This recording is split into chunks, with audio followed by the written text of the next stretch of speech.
Hello, everyone. Welcome to yet another webinar of LTI. I'm immensely happy to welcome all of you in this pleasant evening. As usual, let us start this webinar with a promo video clip about LTI.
Welcome back once again. I am Xavier Pradeep Singh. I will be a host today. And I have a moderator with me in the webinar room, Dr. Shibani Basu Dubey. She is the Associate Professor and Head Department of English, the Bhopal School of Social Sciences, Bhopal, Madhya Pradesh. She is one of our active members and she also heads the Bhopal chapter of LTI.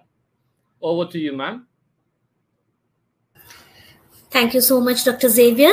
It's always a pleasure to be with LTI, and here we are once again with the 93rd webinar series of LTI. And the topic for today's webinar is Why Things Matter in Thing Theory. Now, if we talk about thing theory in a very layman's language, it is a branch of critical theory that focuses on human-object relationship in literature and culture. Now, the resource person for today's session on why things matter in thing theory is Dr. John Brito. We welcome you, sir.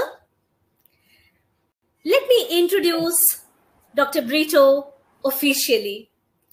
He is an assistant professor of English at St. Joseph's Autonomous College, Tiruchirappalli. He is the author of the book Demystification of Franz Kafka's Works, a hermeneutic analysis in the light of existentialism, and co-author of the book Literary Criticism, from the pre-Platonic period to the New Critiques. He has also published several research papers in journals of national and international repute and in books, and has presented more than 20 research papers in national and international conferences. He has also served as an NSS program officer and as an assistant coordinator of Bridge Course at St. Joseph's College.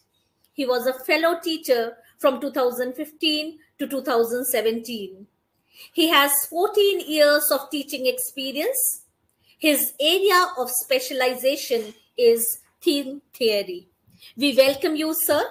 And since you specialize in theme theory, it would be better that I hand over the mic to you to make us understand the minor nuances related to theme theory. Over to Dr. Brito. Thank you, Dr. Shibani. Respected office bearers of English Language Teachers Association of India, esteemed professors, and all the participants of this webinar, good evening. So, as it has been already introduced by the moderator, the topic of this presentation is why things matter in theme theory. Now, I would like to start my presentation with the narration of an anecdote. Sherry Turkle, a professor at MIT, that is Massachusetts Institute of Technology in Cambridge, when she was just 2 years old, her parents got separated. In fact, her mother got separated from her father, and they lived in a private apartment, and it was a small house. So they used to place all the things, objects, including for albums, books, and all the waste things on the kitchen loft. And Sherry Turkle had the habit of going and finding out the things which were there in the kitchen loft, and she used to browse through the objects. And as she was doing so, one day she came across a photograph in which the head of the photograph was completely damaged. And in fact, she could guess that it should be her father. In fact, in her house, it was a taboo to talk about her father. So she longed for her father. And in fact, she did not want to ask who that person was in that photograph, because she thought even that photograph would be lost. Later, she went to Paris for her studies when the concept of the theory of structuralism was very popular, and she came across a small concept, a concept introduced by Claude Lévi-Strauss called bricolage. So bricolage is a concept which refers to a state in which we can use the available things to create and recreate some ideas or things. And in fact, that gave her a clue as to how she used the photograph, to trace, especially the photograph in which the image, that is the head of the body, was damaged in the photograph, how she could use that photograph as a clue to trace her father. And from this incident, she came to a conclusion that objects can fuse together or combine together intellect and emotion and thought and feeling. And thereby, she came across a concept and she she arrived at a conclusion that we think with the objects we love the objects we think with. Now, from here, I just would like to introduce what thing theory is. Then I will talk about why things matter in thing theory. I think the anecdote which I narrated would give you a small glimpse of how things are important in life. Thing theory is a branch of critical theory which spotlights the role of things in literature and culture. In other words, it studies the relationship between things and literature, things and culture. This concept, that is this critical idiom called thing theory, was largely created by a professor at Chicago University of Chicago, called Bill Brown. He edited a small, that is a special issue of a journal called Critical Inquiry on Things in 2001. Later, he edited a book on things, that is entitled Things, in 2004, in which his own paper appeared, titled Thing Theory. The opening paragraph of this particular critical essay, introduces the term called thing theory. Now, why thing theory is very important? In fact, down the ages, according to the thing theorists, things have not been given due importance. In fact, they have a lot of things inside. They have the presence and the absence, they have life, and they have so many other things which we do not know about things. So there is a failure to address the primacy of things adequately in the past. In literature too, down the ages, the primacy of things was not given focus. So what was focused was mainly the human characters and human-oriented themes. But thing theory, say for instance, it reverses the long-standing position of human-centered doctrines. So traditionally it was felt, or people used to think that it is human beings who make things. But thing theory claims that even things can make humans. Here, making humans means it is forming, transforming, and shaping human beings, controlling human beings. And thing theory especially studies this factor of things. Now, why things are very important.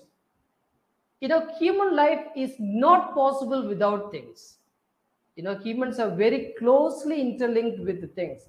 Say, for instance, the house we live at, the food that we eat, the dress we wear, the book we read, the mobile phones that we use, or, we are surrounded by completely things.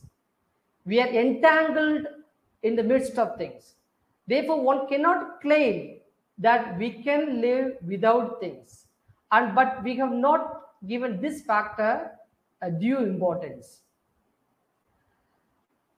Now, things also play a tremendous role in solving human problems, including, say, for instance, the physical illness as well as the psychological illness. Say, for instance, if we want to get our physical illness cured, let us say we suffer from severe fever, then we need to go to a hospital. And we need to take, say, for instance, either we go by car or bike or a bus, which is a thing, and we go to a hospital, which is a building, which is supposed to be a thing. And the tools used by the doctor are things, and the medicine that we consume are things. So without these things, we cannot easily get cured of our illness. But we don't pay attention to the privacy of things. Even psychological stress, for instance, even for psychological stress, we need to go to a psychiatrist or psychologist. And there the clinic is a thing. The chair on which the doctor sits, the chair on which we sit is a thing. The tools used by the doctor are things. So things play a tremendous role even in solving the human problems. And in this context, I'd like to bring out some ideas of thing-oriented scholars or thing theorists, who talk about things, especially their important quotations. Sherry Turkle would say, we live our lives in the midst of things. And Timothy Morton would say, we are caught in objective existence, whether we like it or not. So here, objective existence means it is not opposite of subjective. Here, it is related to objects. It is related to objects or things. That is, our life is, human existence is not possible without the presence of things. It is caught in objective existence. That is the meaning here. But most of the times, we give, even in literature, for instance, the focus is on human-oriented themes, human-centered themes, rather than thing-oriented themes.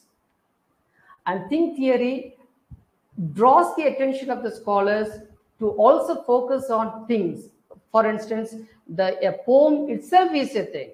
The books are things.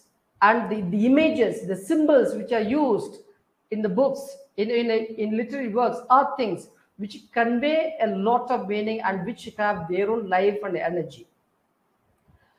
Now, to interpret the prominence of things, even the definition of things, say for instance, the definition of thing will be very much useful. And many scholars, many thing theorists have given different definitions. And I am going to explain only one definition which focuses on the primacy of things, and which also draws our attention to look at things from different perspectives. Martin Heidegger would say, he's actually considered to be the precursor of thing theory.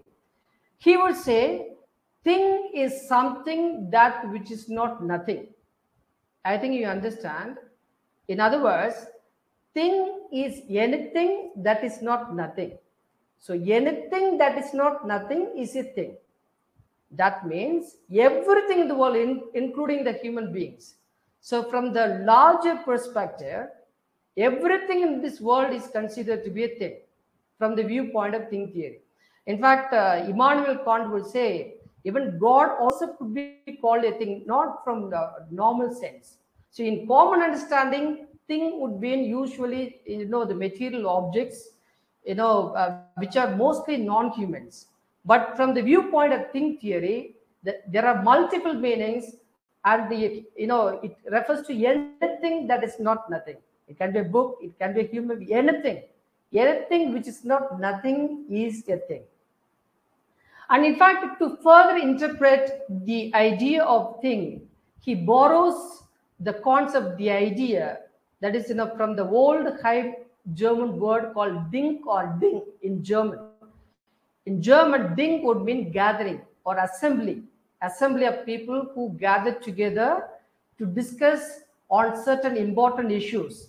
And taking this particular idea, he frames his own definition of thing. He would say, thing could be a gathering of, or thing could be defined as a gathering of earth and sky, gods and humans. And in fact, he illustrates this idea of thing with the example of ceramic jug. He takes the idea of ceramic jug, and he says a jug is to hold a liquid. The liquid can be water, or say for instance wine, etc. Now it performs two important functions: holding and outpouring. Holding, getting, and giving it. So in holding, in getting, it gets water, the water which comes into the jug, it comes in two forms. The water comes to, say for instance, this jug, from the spring in the sense of fresh water. He talks about the fresh water, the spring which is in the earth, the fresh water. And for the spring, the water comes from the sky in the form of rain. So in the water which is in the jug, there is a marriage of the sky and the earth. And the water can be outpoured to two important beings. One is to human being, to quench the thirst of human beings. And it can also be used as a libation to God, that is, as a holy water to God. Sometimes it is used in the religious ceremonies. So from this idea, he says, using this metaphor of ceramic jug, he says, a jug as a thing is a gathering of earth and the sky, gods and humans. So from this viewpoint, in fact, this particular definition gives us a new perspective of looking at things. So anything can be, looked at from this viewpoint as a gathering of earth and sky, gods and humans. And in fact, this painting, illustrates in a better way, how a thing could be a gathering of earth and sky, humans and gods, or, human beings and gods. In fact, this painting was painted by me. And this painting is in fact, it illustrates the transformation of your heart, especially a thorny heart. When the thorny heart comes to God, what transformation the heart gets. So that is the theme of this particular painting. And in fact, it beautifully illustrates a Heideggerian, interpretation of thing. That is, say, for instance, here there is a fusion of, coming together of God and human being. And there is a fusion of earth and sky. That is the heaven and the earth. So this painting itself as a thing gathers four important beings. That is earth and sky, humans and gods. And this also can be applied to literary works written by human authors. And of course, this definition of Heidegger can be still enlarged, it can be looked at in a broader perspective. Thing can be interpreted as also a gathering of humans and non-humans. So there is a relationship between humans and non-humans. I make a thing and things make me, right? Say, for instance, this painting, where the human figures are there, they are representative of humans and nature, and it is a rock fort which is situated in the Tiruchirappalli.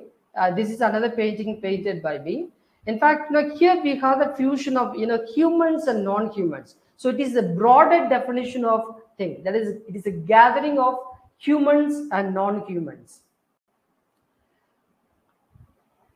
Now, there is a distinction. The thing theorists try to distinguish between object and thing. In fact, there is a lot of distinction between object and thing. But in many theories, including object-oriented ontology, object seems to be synonymous with the thing. But in thing theory, there is a tremendous difference. Object is something which is invisible.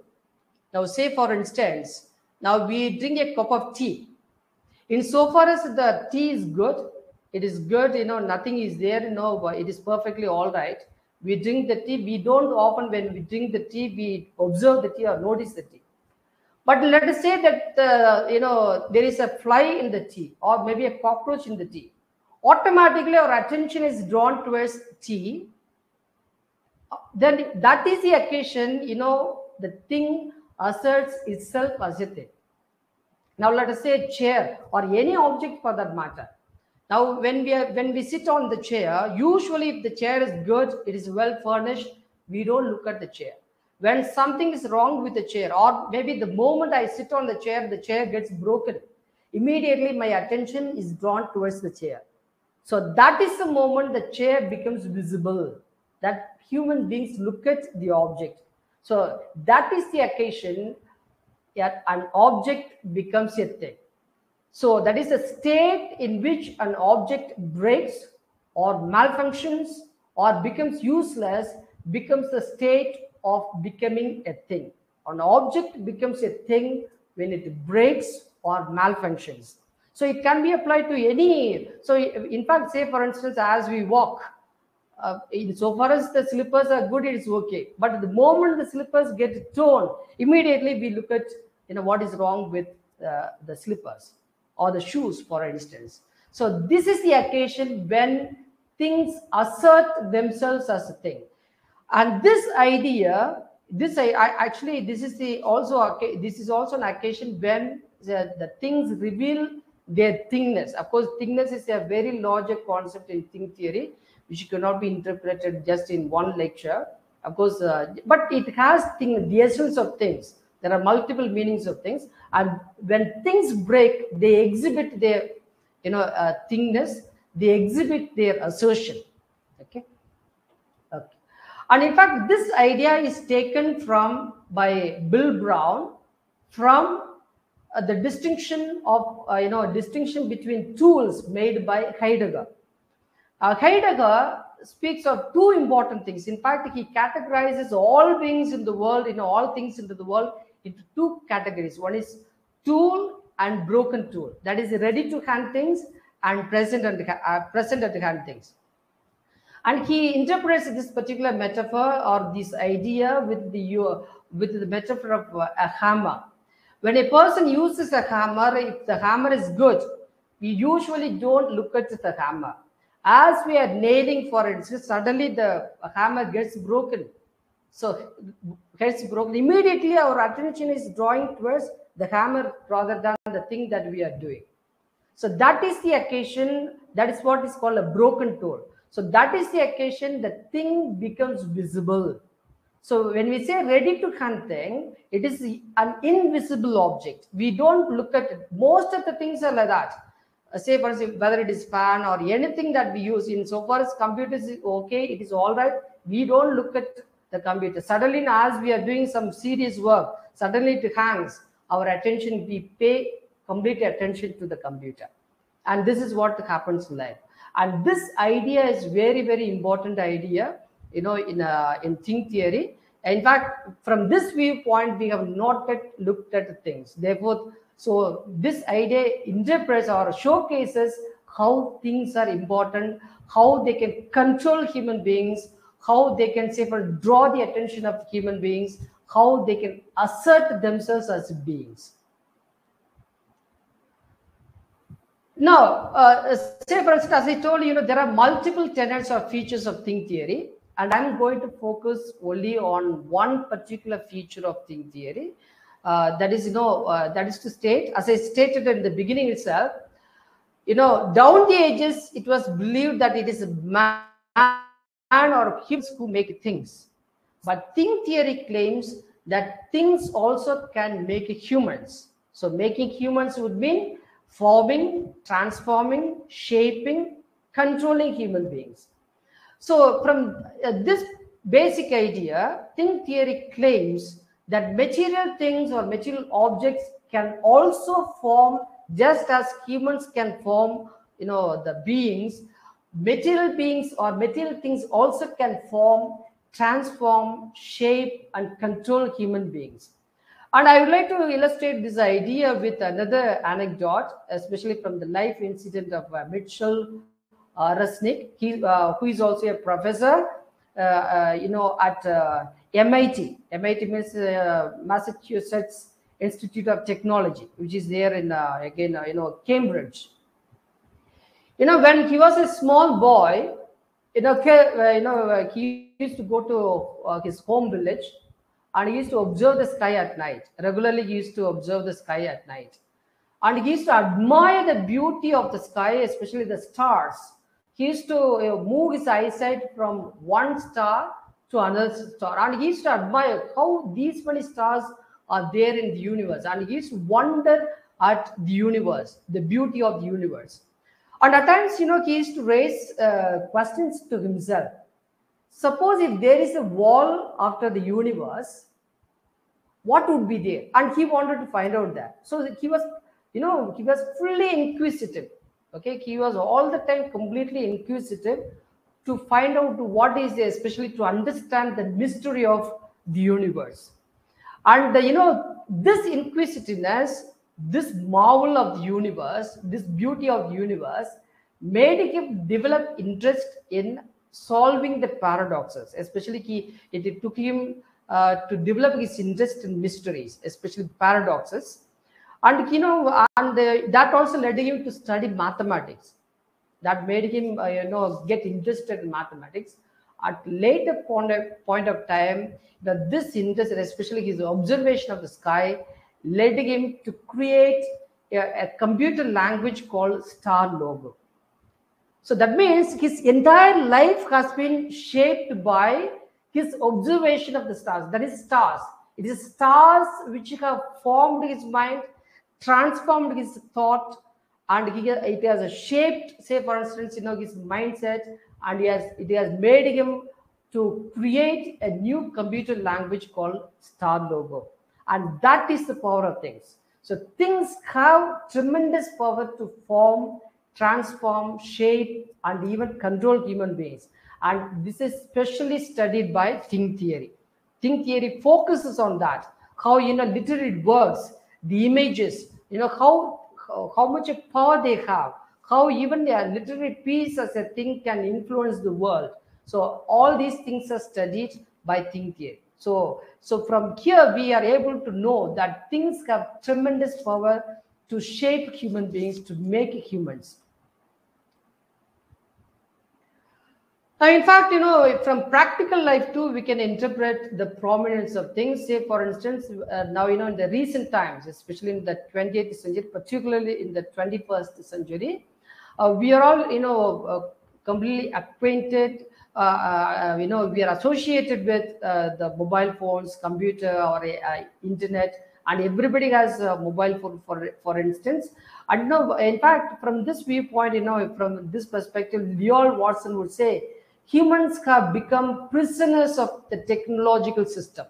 So it is the human beings who made computers, mobile phones, and all the technological systems. Today, of course, there are situations where there are some people who cannot exist, without browsing through net or without mobile phones. If they don't use mobile phones for 2 days or 1 day or 1 week, they become, they become completely restless. So that means we live in an age where we have become slaves or prisoners of technological system. So without things, without especially computer, mobile phones, today, especially human life today, becomes very difficult. Even they say, for instance, this webinar is possible because of the thing called the computer, the internet, all these things.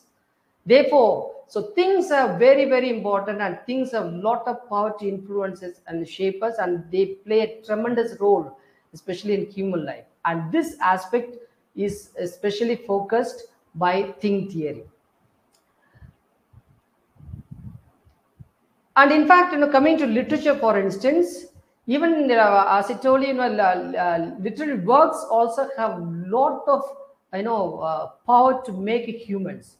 Okay, literary works also can be considered as things which form, transform, and shape human beings. Say, for instance, if you take the example of Karl Marx, Karl Marx, the prominent works of Karl Marx are the Communist Manifesto and Das Kapital. They are just literary works.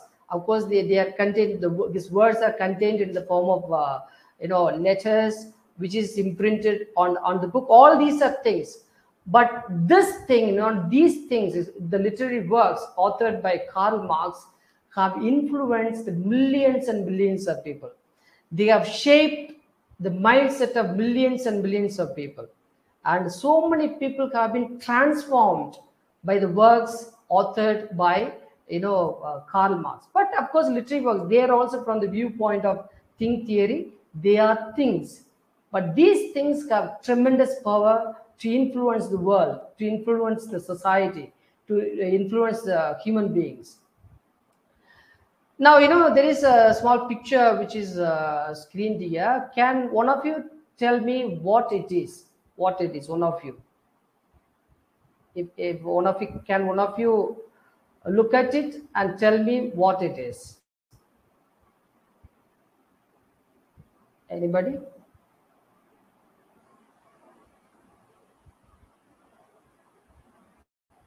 Am I audible to you? You are perfectly audible. Yes. It looks like some kind of an abstract think. I mean, this is just a wild guess. Probably I'm not able to think Sir, along those in the lines. chat box, participants have posted that a drop of water. Okay. Yeah. Okay. Drop of water. Yes. Exactly. Okay. So it is water at its breakup. Actually, it is a photograph taken by Sidney Nagel. But usually, if we have a first glance at this particular, picture, we guess, something abstract, as ma'am stated. It looks completely abstract. We are not able to easily guess. Actually, it is a water droplet breaking from the tap. But how beautiful it looks, you see. Say, for instance, of course, there are 3 pictures. But no, I don't think anybody has looked at water, at this particular state. And in fact, he was able to take the photo of this particular water droplet. It looks so beautiful, so beautiful. That means things have, of course, they have beauty. Things are both presence and absence of things. Presence would mean as we perceive the things. Many times, we just see things, but we don't observe it. We don't look at it. Thing theory claims that if only we look through things, we will be able to know what is inside of things. And this inner beauty of things is perceived because of the close observation. Therefore, if we want to know more about things, especially the absence of things, what is inside things, we need to delve deep into the things. Only then we'll be able to grasp what is this. So things have power to communicate. They have tremendous, even as I stated, say for instance, now the thing theory claims that things have life, but of course in different way, not as we understand, but in a different way, right?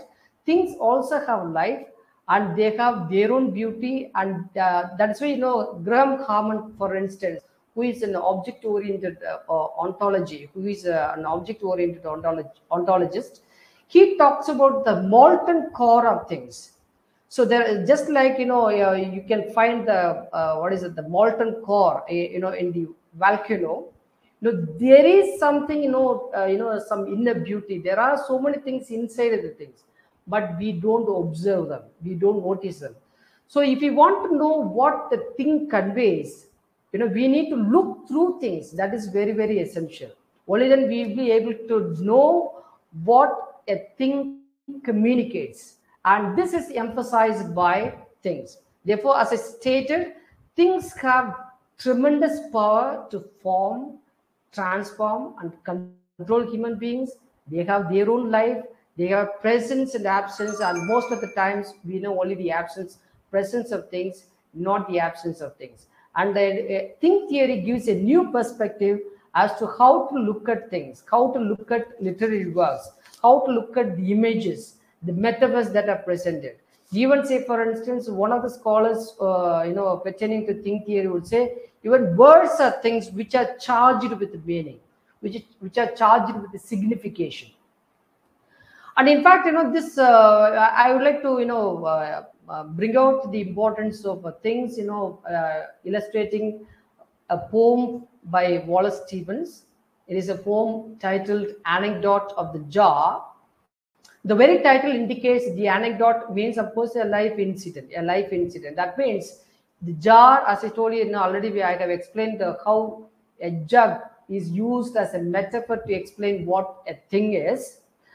So here, jar, in fact, can be looked at from Heideggerian perspective, the perspective given by Heidegger, Heidegger's definition of thing.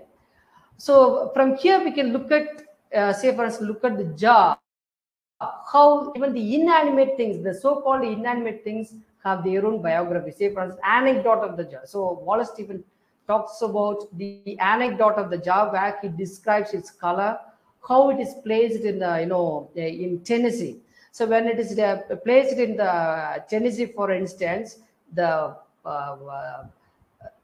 the wilderness surrounds it, and in fact, when it is placed there, now the jar begins to draw the attention of the human viewers. So that's why he says the jar took dominating everywhere. The moment the jar was placed there, even what is that, the wilderness which looks wild, it is no more wild. So in fact, the jar begins to draw the attention, control the perception of human beings. Okay, so from the viewpoint of even Heideggerian definition of thing, we can look at what a thing is. What a thing is, in fact, the poems or novels, even they can be looked at from the viewpoint of thing theory. Of course, as I said, if we take up a detailed study of thing theory, of course, as you know, there are multiple things to be explored. So they can be interpreted. So we can give a new perspective to literary works, looking at the literary works as things which are effective communicators. So we think that only the human beings are effective communicators. It is not like that. Things also talk, and there are scholars, thing-oriented scholars, who claim that things talk, they communicate. Only thing, we don't listen to things. That is the point. So if the moment we begin to listen to things, we'll be able to listen, we'll be able to know the stories, the meanings, especially the anecdotes conveyed by things. And we can, in fact, in this way, as I stated, things are very, very important. So now, as it has been stated, of course, as I stated, there are multiple definitions. Each definition can give you, varieties of meanings, varieties of perceptions of looking at things. I have just focused on only one definition rendered by Martin Heidegger. So from here, I would like to state that, thing theory, when we study the thing theory, we come to know that it sensitizes people. It sensitizes people as to how things can form, transform, and shape human beings. So sometimes, we don't know, these days, till the mobile phones came into existence, we were not, in fact, we gave importance to physical activities, playing and all that. Today, even children, they don't physically play. The cell phones, there are games, cell phone games are there, and children begin to play there. And in fact, the digital games, the digital thing has begun to have control over human beings, including the children, including the human beings. Therefore, the moment we come to know how things can form, transform, and shape human beings, we will become aware. Okay, we will become aware the positives as well as the negatives of things, and this awareness will give us a warning as to, they will alert the human beings not to be slaves to anything, So this awareness will serve as a warning that we should not be slave to anything in the world or any being in the world. Then, as I told you about the fourfold gathering, as I told you, a thing is a gathering of the fourfold. The fourfold refers to the earth and sky, gods and human beings. So when we look at a thing, when we look at a being, we need to look at a being as a combination of these four elements. So that means each being is like a jug which can hold the earth and the sky, gods and humans. So there is a relationship between humans and non-human beings. So if this understanding is clear, once people have this perspective of the world and the humans, then we will be able to, beautifully, create a harmonious relationship between man and God. Even if we don't believe in God, for instance, the relationship can be beautifully, created between a human being and human being and the earth, and human being and the universe, man and the universe. That is why there is a war in Ukraine. Why people have tried to develop animosity between people. They create violence in the name of religion, in the name of caste, in the name of gender. Why all these what is that animostic, what is that irrational attitude of human being is there? Because we have not understood what is that the relationship between God and the humans, nature and the human beings. We think that we are the center of the universe. It is not like that. That is why the object-oriented ontologists would say human beings one thing among many things. It is just one thing. Human being is one thing among many things. In fact, object-oriented ontologists advocate a kind of world called flat world. A flat world in which no being is higher, no being is lower. That means every being is equal. So every being, so no being is higher, no being is lower would mean every being is equal in terms of being. So if we are able to have this understanding, there will be a harmonious relationship, there will be harmony in the world. People will not become greedy to plunder the wealth of other nations. We will not, create animosity in the name of, say, for instance, religion or community or all these discriminations. And we will look at a human being as a human being. A harmonious, world can be established. For this, think theory, serves a tremendous role in establishing a harmonious world, and it gives us a new perspective of looking at things which have life, which have tremendous power to influence the world, to influence the human beings. So thank you very much. With this, I stop here, and I would like to thank you so much, Dr. Brito. Thank you. You actually enlightened on thing theory, something which was always there and something which we're unconsciously following, but then suddenly you made us conscious of things, right? And I thank Bill Brown basically because he propounded the theory, which was such a common thing, but he put it in a systematic, structured manner. That is how it is available to us in the form of a theory. And of course, thanks to you for making us understand the nuances. How beautifully you said that we think with the objects we love, and we love the things we think about. Right? So it is beautifully put forth by you. There is this just small doubt when I was listening to you. Can we take object and thing as synonymous, or is it really the redundant objects which transform into things? Actually, ma'am, in object orient, there is another branch of study which is in philosophy. Actually, in philosophy also, people talk about things. And there is a subject called object-oriented ontology, synonymous to thing theory in literature. In object-oriented ontology, things and objects are used synonymously. But in thing theory, it is totally different, ma'am. So object is something which is invisible. As I told you, say, for instance, chair is, insofar as chair is good, it is all right. We don't look at it. It is invisible. It is only when it gets broken, we look at it. That is the time the object becomes a thing. So that is a state, a thing asserts itself as a thing. So only in the state of breaking or malfunctioning, an object becomes a thing. So in thing theory, there is a distinction between object and thing. But of course, in object-oriented ontology, it is used synonymously. It's okay. Thank you so much, sir. I can see the question answer box filled with number of questions. Perhaps you have given us plenty of food for thought, sir. And that is why we are pondering and churning into so many questions. So let me take up a few questions put forth by the participants. There is a question by Mr. Aravindan.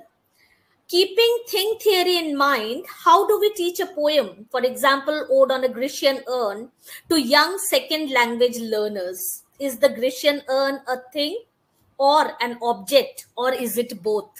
No, it can be, that's what I told you. If you look at it just as just to see the poem and just to try to take the periphery level.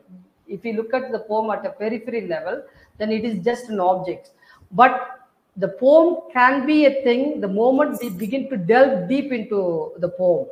Okay, Ode on the Grecian Urn. In fact, that is a very beautiful example, which would fit the definition of, say, for instance, Heidegger's definition of thing. So, Ode on a Grecian Urn itself is it is a metaphor that is a jug. Of course, there are some imprinted images there, and human figures are there. Human figures are portrayed there.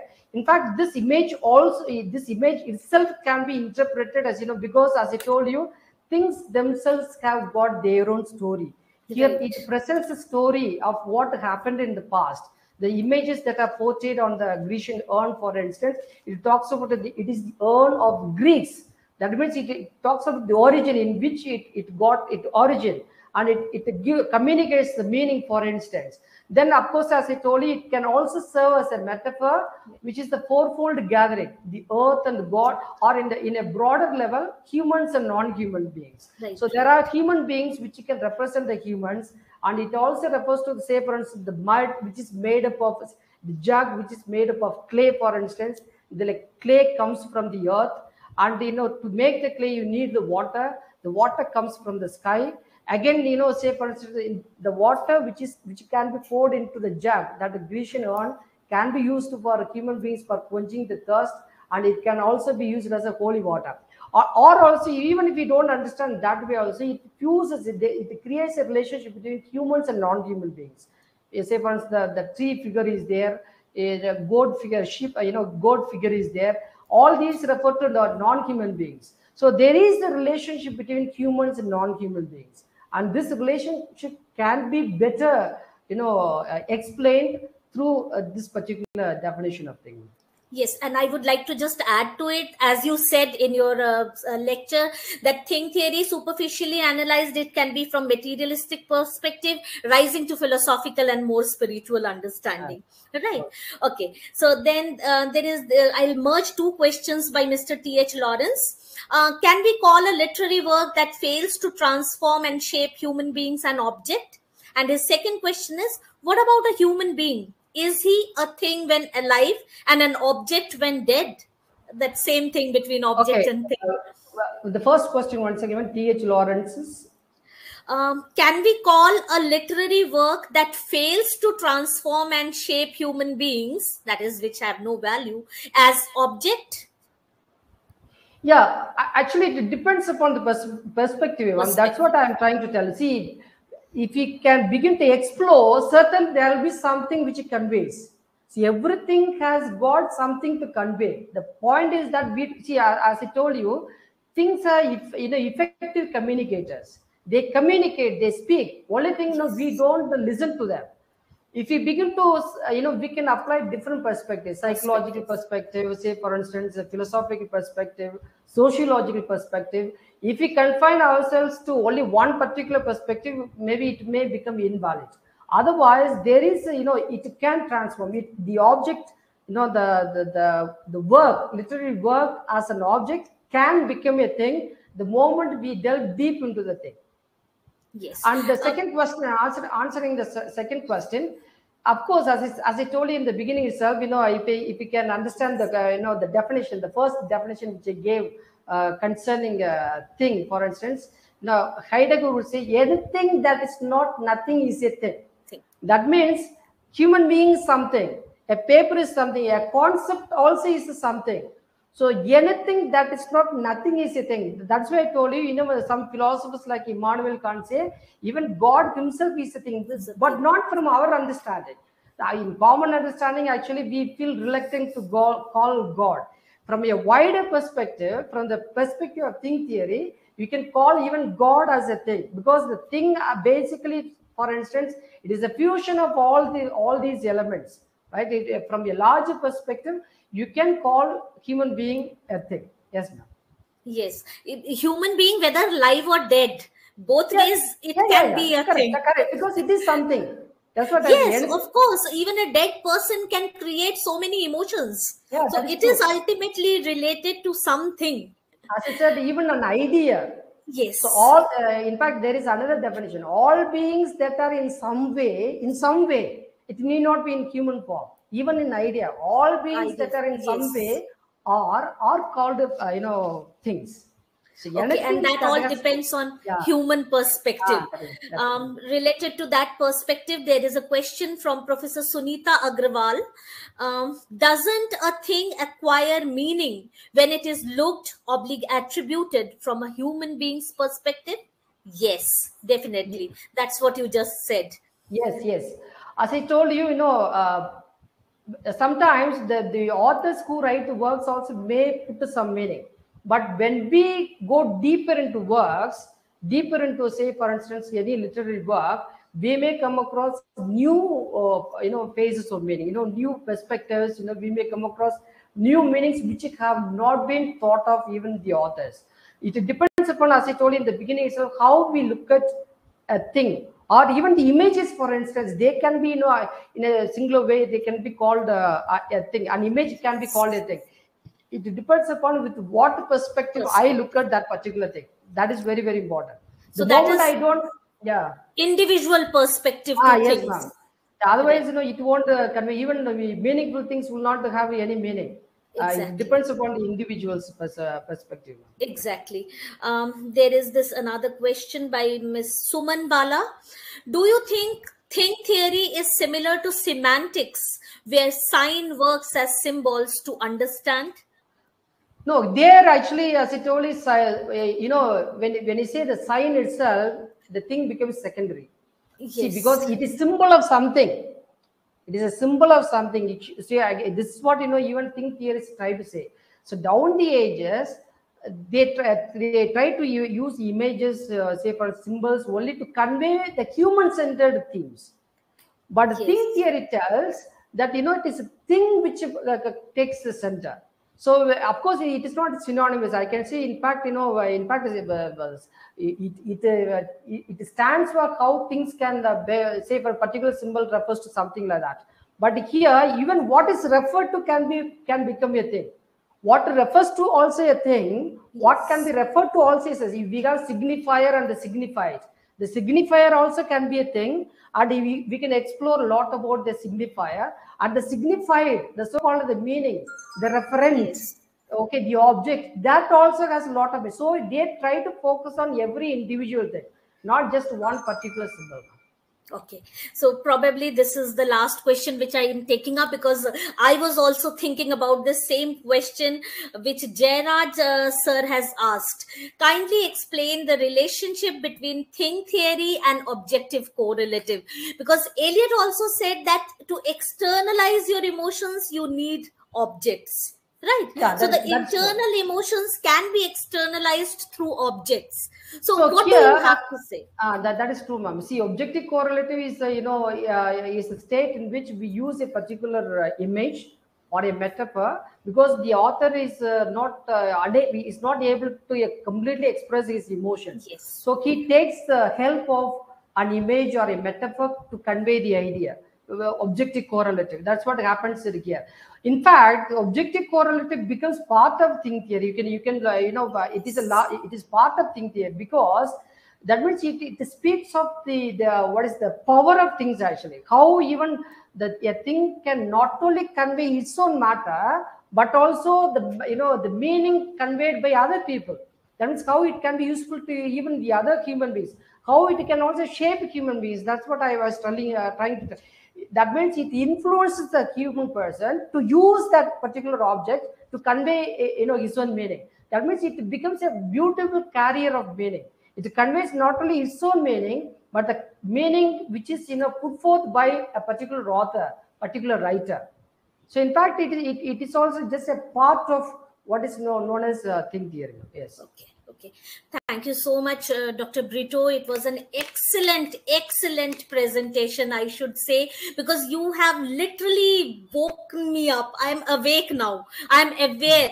And that is perhaps you wanted to say when you said that we use the thing is something that is nothing. And the moment we become aware of something, it actually gives a meaning to that particular thing.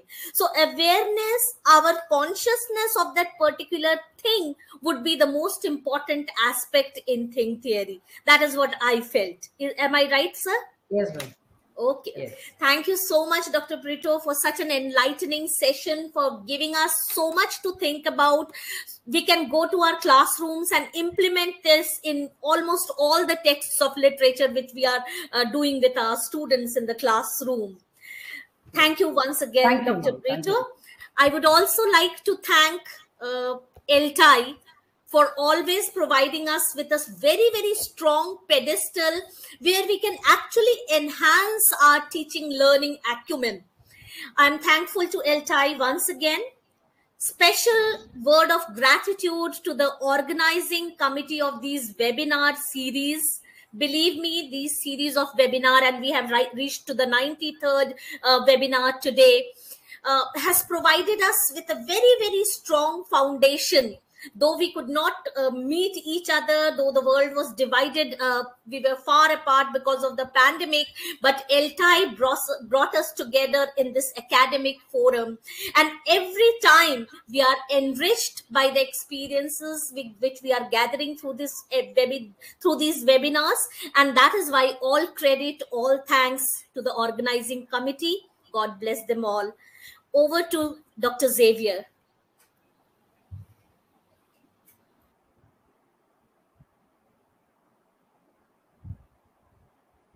Thank you, ma'am. Thank you, sir, for the wonderful presentation. I have a few announcements to make. The first announcement regarding our next webinar. Our next webinar will be on experiential learning in ESL Classroom by Dr. Dhanya Bhaskaran, Senior Manager, Product Marketing, Macmillan Education India. Kindly join us for our next webinar for the next Sunday. And my second announcement is regarding the certificates. I have already shared the links for the certificates. We issue certificates to LTI members, students, and foreign nationals. So kindly fill in the form accordingly. If you are not a member, we kindly request you to become a member of LTI by clicking on the link that I've shared in the chat box. Your membership will help us to conduct many more teacher development programs, webinars, and conferences. Kindly join us as a member of our association. Thank you, everyone. We sign off today. We will meet you in one more webinar next week. Thank you. Thank you, sir.